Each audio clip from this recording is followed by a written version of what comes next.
En fin, vamos a poner punto final a la... Tenemos una mesa redonda, pero antes a la última intervención de la tarde, la última ponencia. Vamos a recibir a Alfonso Vegara Gómez. Alfonso es presidente de honor de la Fundación Metrópoli y es asesor de gobiernos y de ciudades globales. Es doctor en planificación urbana y ha sido premiado por la ONU y ha sido premiado también por la Unión Europea. Es todo un referente en estrategias urbanas internacionales y sostenibles y nos viene a hablar hoy de territorios inteligentes. Bienvenido, Alfonso Vegara. Gracias por estar en Santa Cruz de Tenerife. Mucho interés en oírle, a ver cómo supera lo de los anteriores.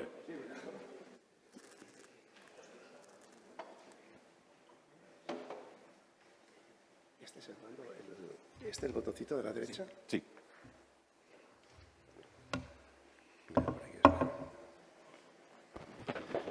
Muy bien. Bueno, pues en primer lugar, muchísimas gracias por invitarme a este evento. La verdad es que tiene un nivelazo impresionante, impresionante. Y yo creo que puede ser muy inspirador para las decisiones que se vayan a tomar sobre el futuro de la ciudad. El tema de territorios inteligentes, esta frase que veis arriba es el título del último libro nuestro que se llama Superciudades, la inteligencia del territorio. Superciudades no quiere decir megaciudades, sino viene de superinteligencia, que es la combinación entre la inteligencia humana y la inteligencia artificial. Entonces, cuando una ciudad pues, utiliza la inteligencia artificial y la tecnología digital, puede mejorar muchas cosas, temas de consumo energético, movilidad, seguridad, etcétera. Pero más importante que la inteligencia artificial es la inteligencia humana. Y aquí tenemos al alcalde. O sea, que la inteligencia humana quiere decir liderazgo, visión, ser capaces de aglutinar el poliamor, o sea, capaces de aglutinar a los diferentes componentes de la sociedad en torno a una visión de futuro. Cuando se une la inteligencia humana y la inteligencia artificial es la superinteligencia, que aplicada a las ciudades es la superciudades, que es un paso más allá de las Smart Cities tradicionales. Yo pensaba compartir con vosotros la experiencia de trabajo de la Fundación Metrópoli durante estos últimos 25 años en diferentes ciudades en el mundo. Es curioso, la Fundación Metrópoli la creamos en la Universidad de Pensilvania. Y esta frase que veis ahí en la imagen fue la que nos inspiró a crear hace 25 años la Fundación Metrópoli. Y nos dimos cuenta que sin la innovación, como ya se ha comentado aquí, era imposible la sostenibilidad. La Fundación, por tanto, es un centro de diseño de las ciudades del futuro. Y esta es la Ecobox, que es la sede de la Fundación Metrópoli en Madrid, que es un edificio experimental bioclimático que tiene 21 patentes y que ahorra un 71% de la energía de un edificio convencional. Arrancamos la Fundación Metrópoli con una investigación que llamábamos el proyecto Cities, el proyecto de las ciudades. Y elegimos 20 ciudades para saber por qué había algunas ciudades que les iba bien, que eran prósperas, y había ciudades que no arrancaban. Y también por qué ciertos proyectos transformadores habían tenido éxito en unas ciudades y no en otras. Y eso lo hicimos en colaboración con 20 universidades, trabajando con los alcaldes, a veces eran gobernadores, y con las universidades con especialidad en temas de urbanismo en cada una de estas ciudades. Entonces, las conclusiones de esa investigación global las pusimos en este libro, que, como digo, se llama Superciudades, la inteligencia del territorio. Las primeras ediciones se llamaban Territorios inteligentes.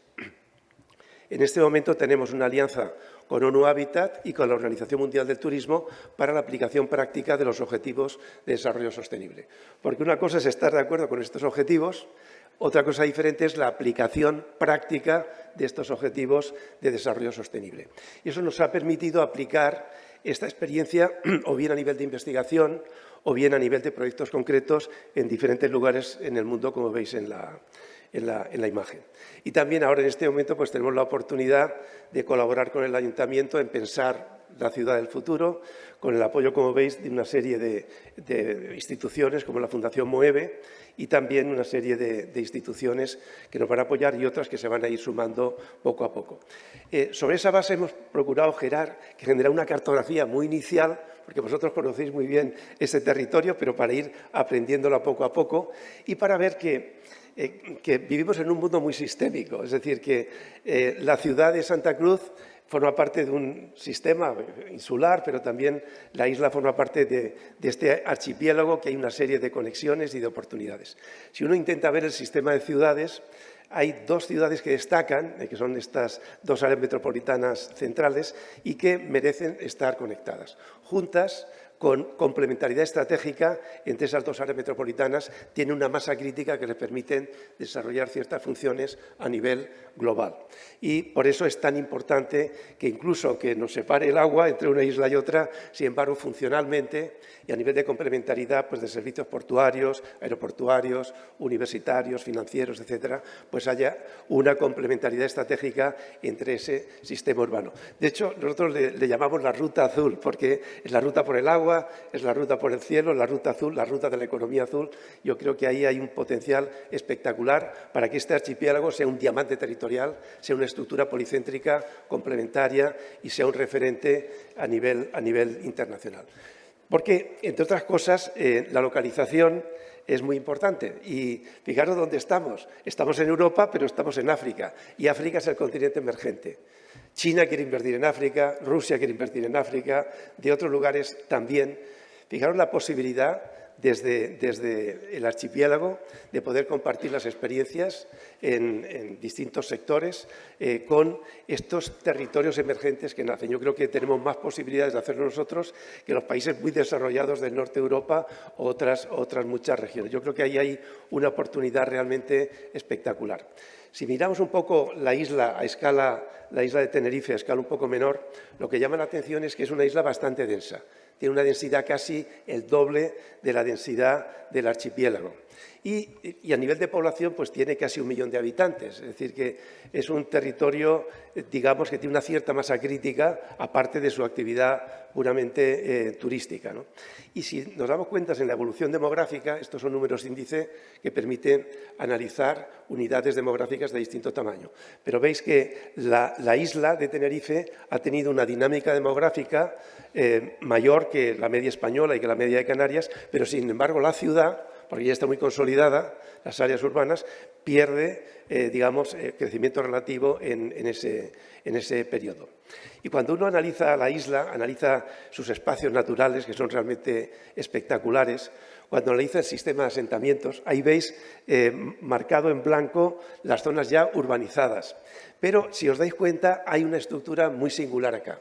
Uno de los grandes problemas urbanísticos y que se han señalado aquí es el tema de la urbanización difusa, de la dispersión de los asentamientos, con dificultades para el transporte público, para el abastecimiento de agua, con mayores consumos energéticos. Pero fijaros que esta estructura es una estructura lineal, es una estructura casi lineal. Aquí esta imagen muestra el paisaje de las islas, la altimetría, la riqueza, por tanto, de diferentes ecosistemas, incluso condiciones climáticas distintas, pero lo que ha condicionado la propia topografía y el propio sistema de carreteras ha condicionado un sistema de asentamientos lineal. Y las estructuras lineales son, a nivel metropolitano y a nivel regional, son las más eficientes para organizar los sistemas de transporte colectivo, que es un tema relativamente importante en casi todos los territorios. Incluso si analizamos Space Syntax de accesibilidad relacional de este territorio, ahí veis todas las calles de la isla, hay unos asentamientos, digamos, con una estructura sensiblemente lineal. Esto es Space Syntax global y este es Space Syntax local. Bien, hay un tema que podría inspirar bastante el diseño de la ciudad hacia el futuro y es ¿cuál es la ciudad de Santa Cruz? ¿Qué tamaño tiene? ¿Cuál es su límite? ¿Es el límite administrativo o es el límite funcional? Entonces, ahí vemos en una isócrona, desde el centro de la ciudad, sobre la base de la infraestructura existente, en una isócrona de 10 minutos, vemos que llegamos ya a una población relevante de más de 300.000 habitantes. En 30 minutos llegamos a más de 400.000 habitantes. Y, curiosamente, en tan solo 30 minutos estamos llegando a más de 600.000 habitantes. Claro, ahí hay una realidad urbana, digamos que si queréis metropolitana, compleja, que no se resuelve solamente interviniendo cada municipio dentro de su término municipal. Si miramos todas las ciudades españolas, desde la número 1 hasta que más población tiene hacia abajo, pues estamos en el número 28. En cambio, si consideramos los 616.000 habitantes que hay en una isócrona de 30 minutos, estamos en el número 6 del sistema de ciudades de España. Entonces, yo creo que eso nos permitiría inspirar la importancia estratégica de trabajar juntos, de pensar ese territorio que es el más complejo en materia de movilidad, en materia de diálogo con la naturaleza, en materia de integrar las agriculturas, en materia de, en fin, casi todos los aspectos urbanos tiene mucho más sentido abordarlos a esa escala que no a la escala pura del término municipal. Porque si veis el término municipal y veis la laguna, y fijaros cómo entra de manera muy arbitraria y que no se corresponde con la realidad funcional a la que hacía referencia. Si aplicamos este análisis Space Syntax a la propia ciudad, aparecen en rojo las líneas mejor conectadas y en color azul las líneas más periféricas. Hay zonas dentro de la ciudad que son muy centrales y, sin embargo, son realmente muy periféricas, porque la trama urbana está rota, no tiene continuidad y veis que está muy desarticulada. Es una de las ciudades más complejas de abordar desde el punto de vista urbanístico de las que yo conozco. Hemos trabajado en muchas ciudades en el mundo. Es un reto fascinante. La relación con el medio natural tiene un potencial espectacular, pero requiere realmente trabajar duro para poder resolver esos temas. Ahí veis el aeropuerto, veis las líneas estructurantes de la ciudad, veis la línea de costa, la morfología, etc. Y si miráis la morfología territorial y los barrancos, los conocidos barrancos, bueno, pues la verdad es que es una forma de articulación y de estructuración del territorio muy poderosa. Es una singularidad única el tema de los barrancos. Y el tema también de los espacios industriales tradicionales, que algunos están ya obsoletos, van a cambiar de uso, y otros pues requerirían también ser repensados, porque son espacios industriales que su actividad hoy ya no se corresponde con la función y con el nivel de centralidad que tienen dentro del área metropolitana. Hay una serie de ámbitos, algunos están dentro del municipio y otros están en la laguna, como veis, pero que sería muy importante, es una gran oportunidad de pensar en el futuro de esos espacios. Y también en la relación puerto-ciudad, veis ahí la longitud tan inmensa, hay una escala gráfica, veis ahí a la derecha una escala gráfica que os permite ver la dimensión que tiene el diálogo, la línea de contacto entre el puerto y el mar. Y hay zonas que son muy interesantes de analizar, desde la playa de las Teresitas, que es uno de los espacios pues, más emblemáticos y más valorados para el ocio dentro de la ciudad, hasta la terminal de contenedores o la terminal de cruceros. Todo esto está en esa línea que habíamos visto antes, o el Muelle Sur, o el Parque César Manrique, el ámbito de la refinería e incluso también la costa de Añaza. Entonces, es decir, que hay una gran oportunidad y un reto formidable de eliminar barreras, de conectar la ciudad con el mar y de estos diálogos también del puerto, de la autoridad portuaria, con la propia ciudad. Yo creo que ahí hay un campo de oportunidades realmente importante pues, para darle coherencia a este territorio, que no es el problema, es la gran oportunidad.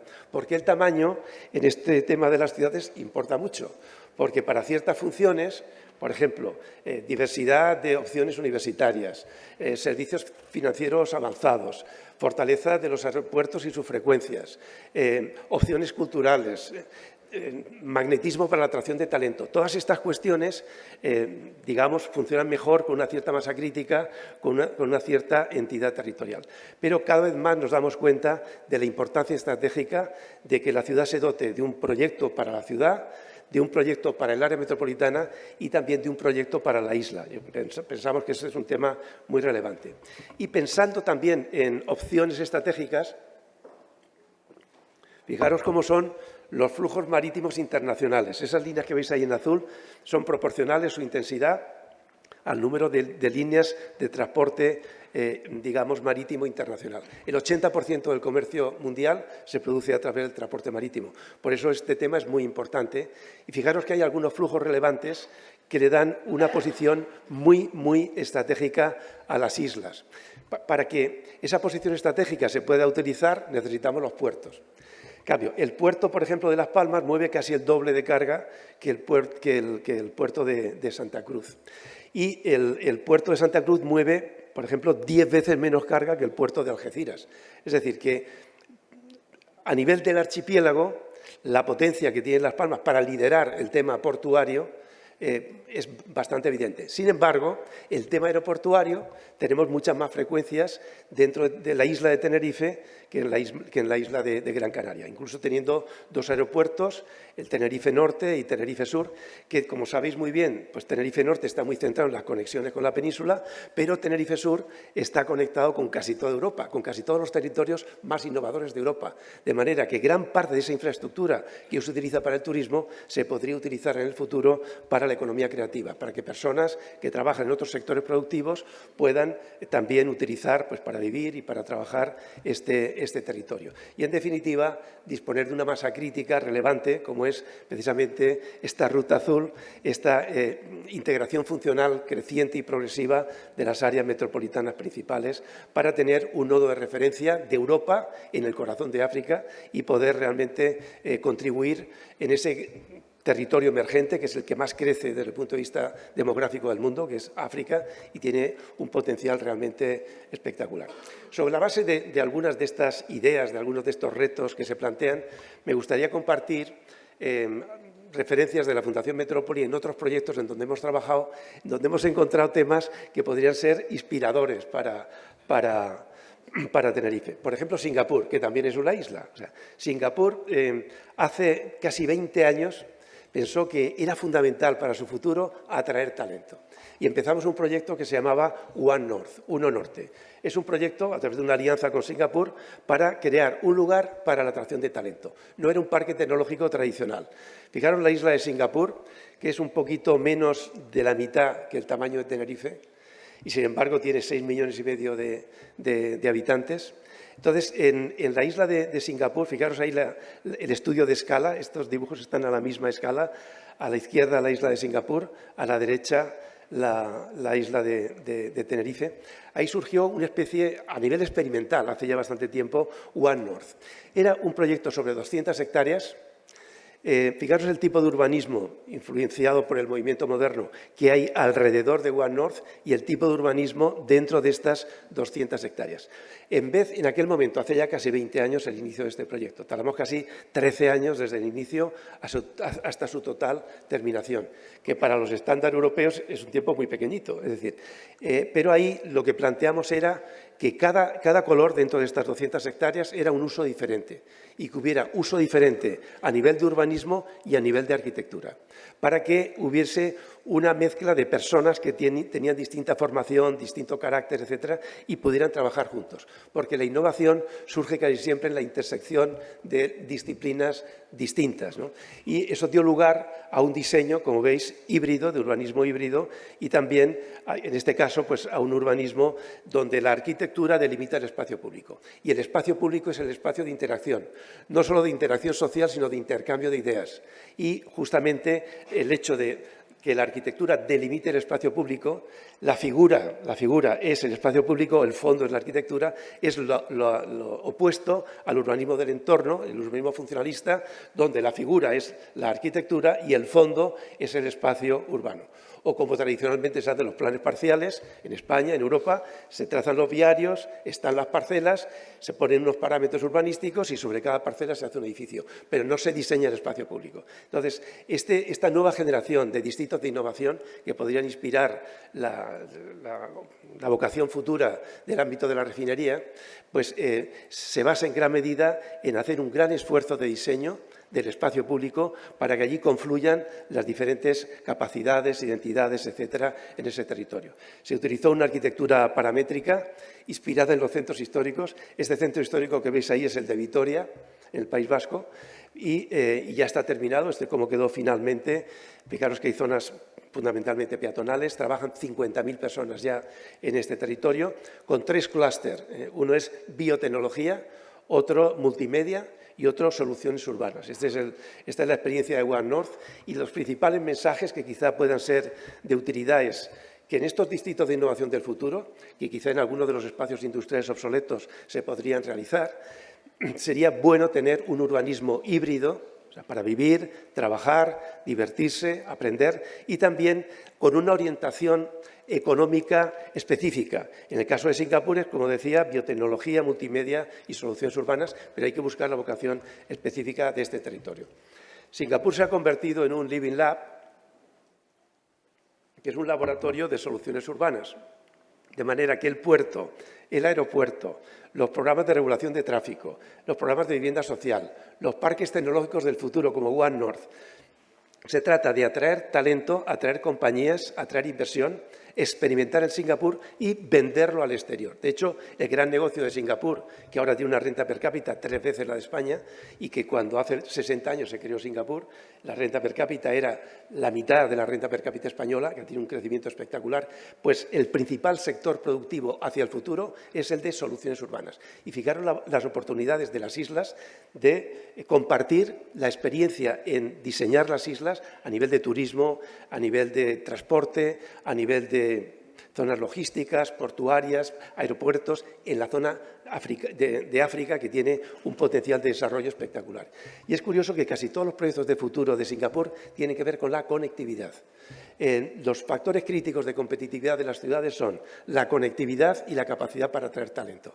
Eso surge de investigaciones serias hechas, no lo voy a explicar ahora, pero en todo caso que sepáis que el tema de la conectividad es clave. Y Singapur, ¿qué proyectos está planteando hacia el futuro? Veis a la derecha del todo, ampliar el aeropuerto, la Terminal 5. A la izquierda del todo, un superpuerto. El puerto ahora está en la parte central y ese puerto, que es uno de los más eficientes del mundo, en 15 años ya no estará ahí. Eso será el distrito financiero. O, por ejemplo, ese cuadrado grande que veis aquí, que se llama Jurong. Eso es una estación de alta velocidad que va a conectar a 300 kilómetros digamos, de distancia con Kuala Lumpur, y en torno a esa estación de alta velocidad surge un distrito de innovación. Pero fijaros que casi todos los grandes proyectos tienen que ver con eso, excepto la línea amarilla, que se llama Orchard Road, que es un experimento para la calle comercial emblemática de Asia, que es Orchard Road. Va todo el mundo de compras allí. Hay 13 millones de turistas todos los años que van a hacer compras a Orchard Road. Están pensando en que, como el comercio electrónico está matando los centros comerciales, ¿cómo puede ser la función comercial del futuro? Y ahí se están haciendo experimentos de cambio de normativa. Es una especie de laboratorio de cómo integrar en la ciudad, no con centros comerciales tradicionales, sino en una calle comercial, cómo podría ser a nivel experiencial y a nivel de funcionamiento. Y, sobre todo, también el tema de la integración del diseño físico y la tecnología digital. Esto es lo que se llama en Singapur Smart Nation, que veis todos los temas vinculados a movilidad, energía, etcétera, son, digamos, las soluciones específicas que están utilizando para darle coherencia al territorio. No, lo digo por si querías hacerlo.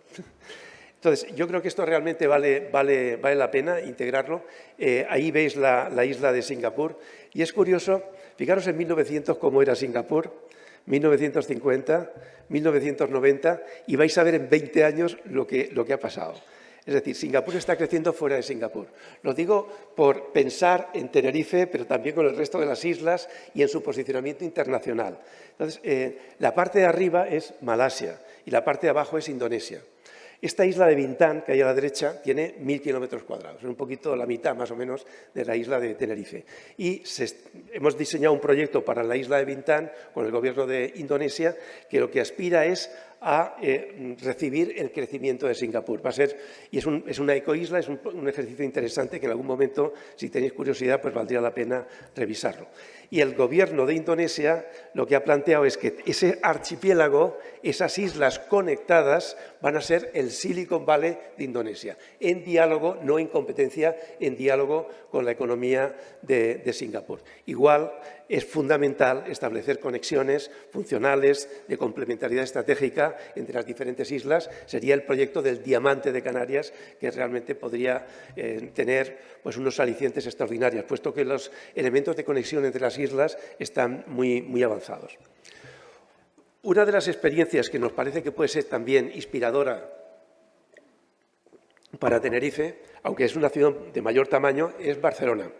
Fijaros, Barcelona, el contacto que tiene el puerto y la ciudad. Es que prácticamente es un reto muy similar, ¿eh? Y en el caso de Barcelona, veis aquí el puerto nuestro, el puerto de Santa Cruz y el puerto de Barcelona. Barcelona, haciendo el mismo estudio de isócronas, tiene en unos 45 minutos tiene 4,5 millones de habitantes. Este es, digamos, el tamaño funcional del área metropolitana de Barcelona. Todos esos circulitos son municipios. Fijaros la dificultad de coordinar y de trabajar juntos en un entorno así, a no ser que haya una voluntad decidida de hacerlo. Pero es absolutamente fundamental hoy día que en las áreas metropolitanas se trabaje de forma coordinada. Y fijaros el puerto, la importancia que ha tenido. Algunas partes del puerto de Barcelona, el puerto urbano, está ya mucho más integrado y hay otras partes que tienen una vocación puramente industrial. Incluso espacios naturales muy relevantes como la zona del Montjuïc está muy cerquita de la zona industrial dura y, sin embargo, tiene una calidad espectacular. Ahí se han conseguido unos elementos de integración muy potentes. En el caso de Barcelona, en vez de tener 5 o 6 zonas industriales en el corazón de la ciudad, como nos pasa aquí, esas zonas que veis ahí en color rosáceo son las áreas industriales del área metropolitana de Barcelona.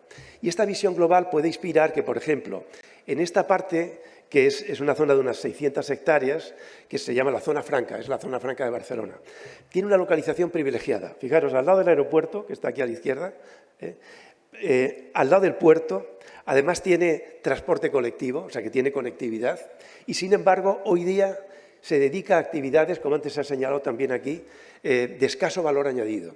Actividades que podrían estar en otra localización.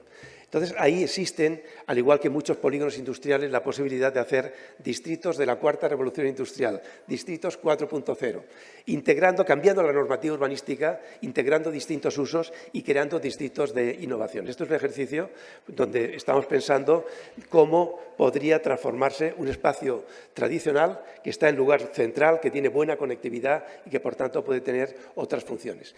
Y luego hay espacios muy urbanos, como por ejemplo el tema de la Rambla, que en los últimos 15, 20 años se ha venido deteriorando y la vocación comercial privilegiada de la Rambla era vender camisetas de Messi hace unos años. Y, sin embargo, poco a poco las autoridades, pero sobre todo el sector privado, ha creado lo que se llama los amigos de la Rambla, trabajando juntos, ahora ya en colaboración, en este momento, en colaboración con la ciudad, pero la idea es que el barrio gótico, el Raval y el propio puerto crear ahí un distrito que llamamos Distrito de la Creatividad, tratando de renovar sin expulsar a la población.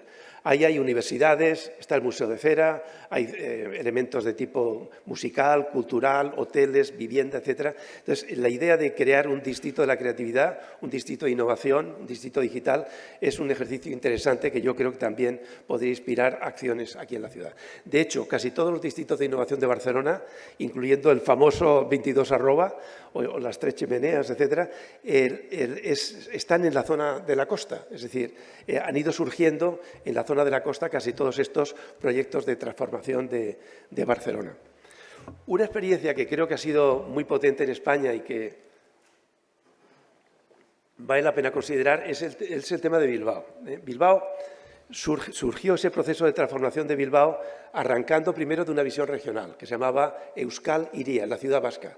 Fueron las primeras directrices de ordenación territorial que hicimos hace 30 años, con la Y vasca, etcétera. Pero ahí surgió la vocación de Bilbao, diferente a Vitoria, diferente a San Sebastián, en ese contexto. Y vemos que Bilbao ha sufrido un cambio en su estructura productiva, pasando de ser una ciudad en una etapa industrial que todos conocemos, pasar a una etapa modélica de renovación urbana profunda en los 80 aproximadamente y ahora abrazando claramente una etapa de entrar en la economía del conocimiento. Si veis imágenes en la zona de la refinería os recordarán esto, pero esto hace 30 años esto era así y esto es Bilbao hoy.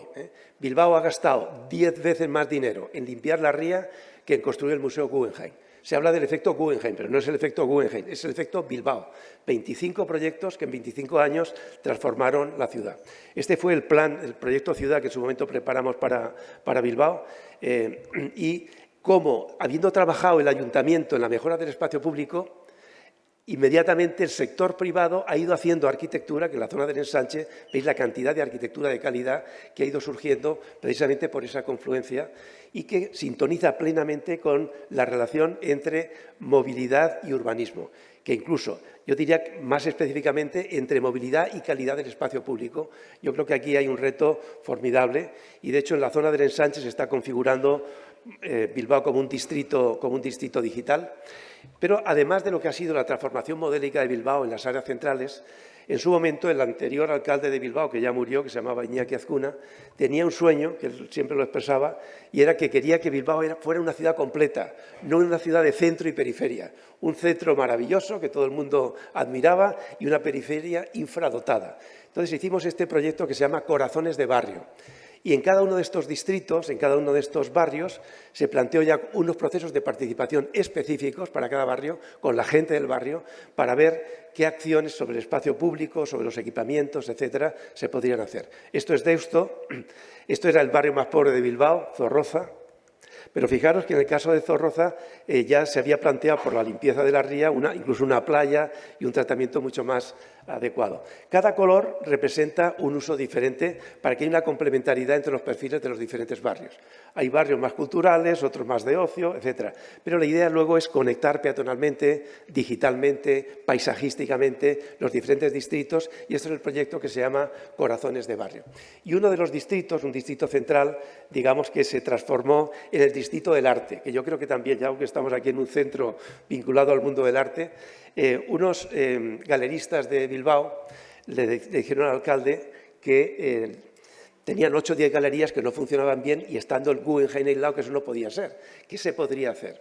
Entonces empezamos a trabajar en un concepto de crear un distrito del arte. Nos fuimos por el mundo visitando algunos lugares donde pensábamos que se había avanzado en este sentido y vimos que este distrito, entre la Gran Vía, que es esa diagonal que veis ahí, y la ría, estaba muy bien conectado con toda el área metropolitana. El área metropolitana tiene 1 millón de habitantes aproximadamente.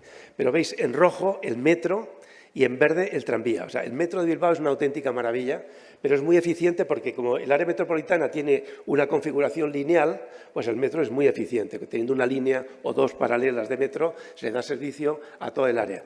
Otras ciudades radiocéntricas, por ejemplo Valencia, que tiene una estructura dispersa, difusa, articular los sistemas de transporte colectivo con esta calidad sería mucho más caro, mucho más ineficiente. Y luego también la inserción, como también se ha planteado como reto aquí en Santa Cruz, la inserción del tranvía en la propia ciudad. Ahí surgió, aparte de los galeristas, que todas estas arquitecturas habían sido diseñadas por premios Pritzker, de manera que había una arquitectura que formaba parte del distrito del arte.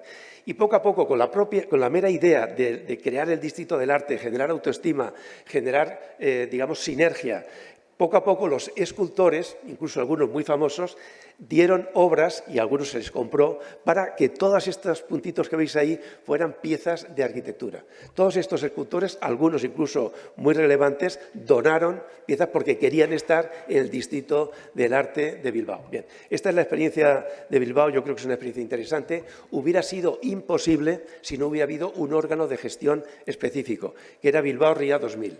Donde están, como veis, en azul las instituciones del Estado y las instituciones vascas en color digamos, abajo, en color diferente. De manera que el 50% de Bilbao Ría 2000 eran instituciones del Gobierno central y luego estaba el Gobierno vasco, la Diputación de Vizcaya, el Ayuntamiento de Bilbao y el Ayuntamiento de Baracaldo. Tomaron las decisiones por unanimidad, eran de diferentes partidos políticos y al final, poco a poco, con un arranque pequeño de 1 millón de euros y con un ajuste del plan general, por una parte, y una generosidad y donación de suelos del puerto y suelos de Renfe a la ciudad, fue posible pues esa transformación de Bilbao que es realmente modélica a nivel internacional y que nunca sucedería solo con un plan general y esperar que el sector privado vaya haciendo sus piezas donde considera que puede intervenir. Yo creo que el crear órganos para acelerar y para incubar proyectos, yo creo que puede ser un tema interesante. Y esto sintoniza bien con una experiencia española también muy reciente, que es la experiencia de Málaga. Este libro, que se llama Málaga Valley, tiene 15 años. Hace 15 años, ahí ves, el alcalde de Málaga hace 15 años, sigue siendo alcalde. El alcalde, recuerdo, en una reunión que comentaba una frase muy clara. O sea, como comentaba Julio, de tener una estrella polar, ¿no? La estrella polar del alcalde de Málaga era, decía textualmente, y me acuerdo además de la frase, decía, me gustaría que Málaga no fuera solo una ciudad que dé servicios turísticos a Torremolinos y a Fuengirola y a Marbella, sino que Málaga se convierta en un lugar para la atracción de talento, para la atracción de empresas tecnológicas y para la cultura. Y nada, se puso en marcha, hicimos un proyecto ciudad que se llamaba Málaga Vale.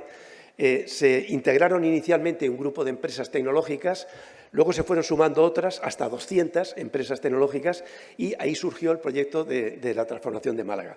Claro, alguna de las principales ideas era renaturalizar la ciudad. Fijaros los barrancos que hemos visto aquí en la ciudad, fijaros los que tiene Málaga, es que hay una similitud enorme. El puerto también, aquí mucho más pequeñito, pero está en el corazón de la ciudad. El aeropuerto, lo veis, está en este caso aquí a la izquierda, junto a la desembocadura del río. Pero, por ejemplo, la transformación del puerto hubiera sido imposible sin aquella visión que el alcalde transmitió.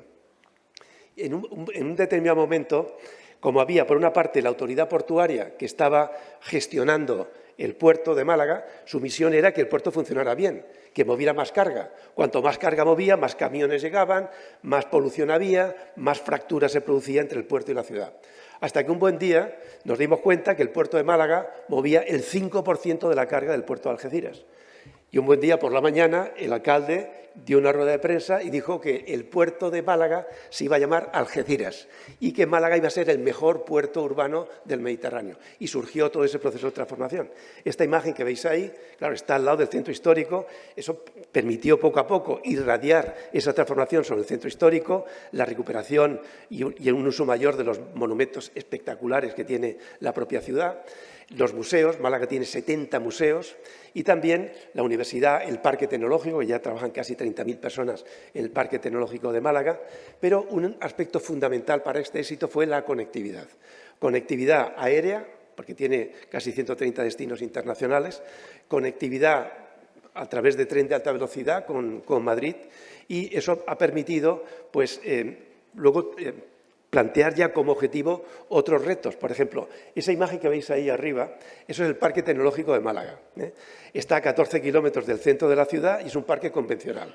Entonces, ese parque, con esa circunvalación imaginada hacia el futuro, va a tener un nivel de conectividad mayor y se podría recuperar ese río, que es el río Campanillas, y alrededor, en vez de hacer un parque tecnológico tradicional, como tenemos más de 70 en España, se está planteando un distrito de innovación, de los que hemos visto antes, integrando vivienda, integrando campos de golf, integrando talleres low cost y creando un ecosistema con los núcleos existentes, con mejor conectividad y conectar también, veis la línea amarilla, conectar el parque tecnológico del futuro, conectarlo también con la línea de costa, que es la parte que más ha venido desarrollando ahora. De forma que el centro de Málaga ya no es el centro junto al puerto.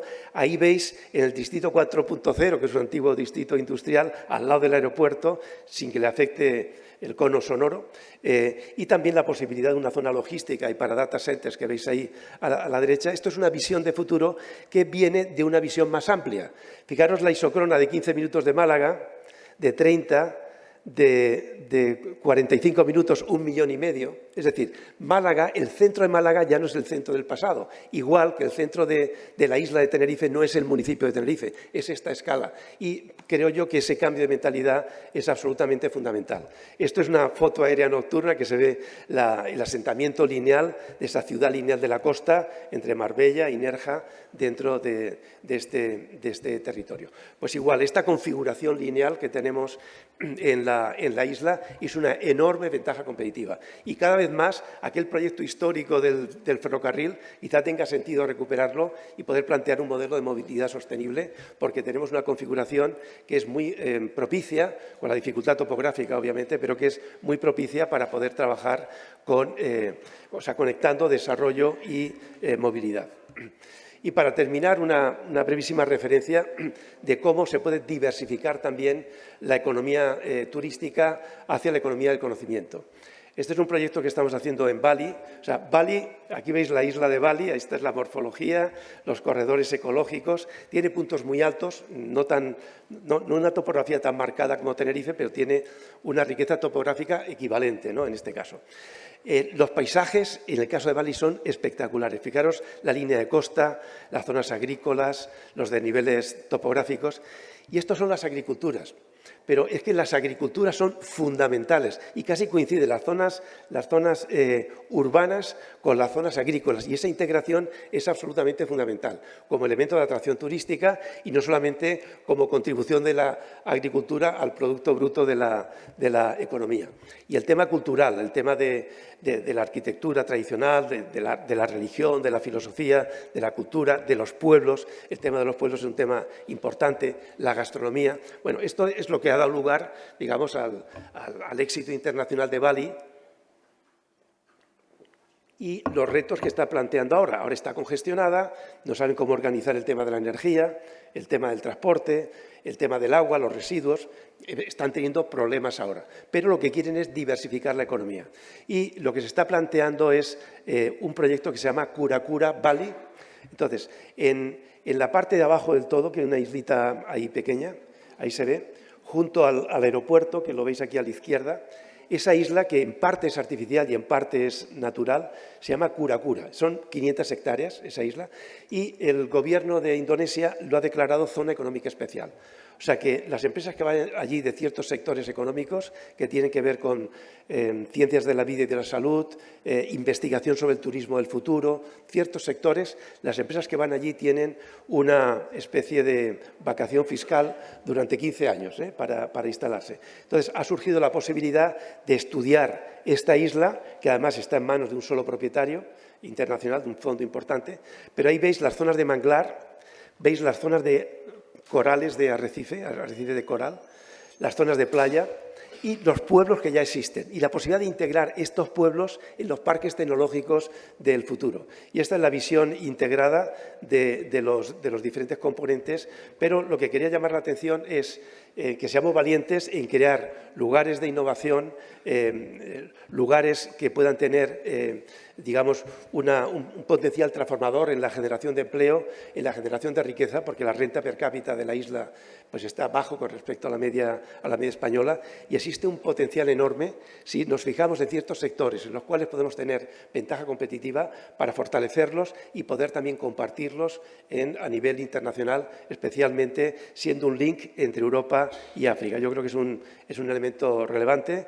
Y nada, muchas gracias de verdad por vuestra atención y luego, en todo caso, si queréis comentar algún tema, con mucho gusto.